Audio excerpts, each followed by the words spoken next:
Sinagot din ni BARM Cabinet Secretary at spokesperson Maud Aslin Pendatun ang tanong ng mga mamamahayag kung paano masusukat kung naging epektibo ang mga programa ng BARMM. Ayon sa opisyal, masusukat anya ito sa numero. Anya, hindi na pinakamahirap na rehiyon ang BARMM. Narito ang buong pahayag ng spokesperson ng BARMM government.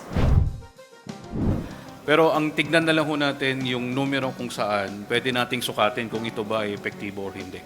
So lagi kong binabanggit, nagsimula ho tayo noong 2019, tayo yung pinakamahirap na rehiyon sa buong Pilipinas. At ang poverty incidence natin that time was at 55.9%.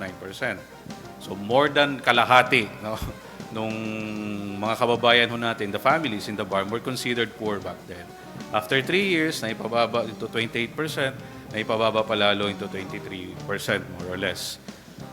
Yung latest na number ho natin ngayon, the poverty incidence, alhamdulillah, pwede ho nating sabihin na we are no longer the poorest region in the Philippines.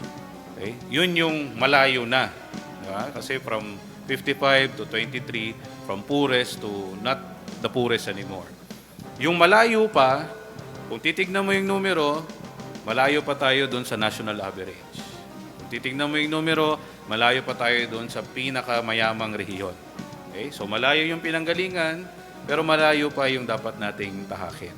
So yun yung patunay na malaki talaga yung development gaps na kailangan nating punan to be at par with our fellow regions here in the country.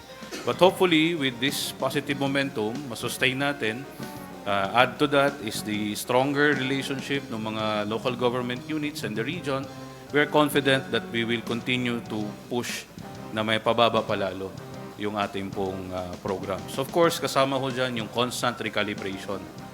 Hindi porket, kunyari, 3 years ago, itong programa na to ay maayos, ulitin pa rin natin. Every year, nire-review yan through assessment meetings and even sa Parliament pag nagba-budget hearing.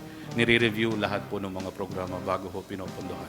But again, ang aim is we sustain the momentum at maparating natin o maabot natin yung poverty incidence na at par with the national average or better yet, at par with the richer regions in the country.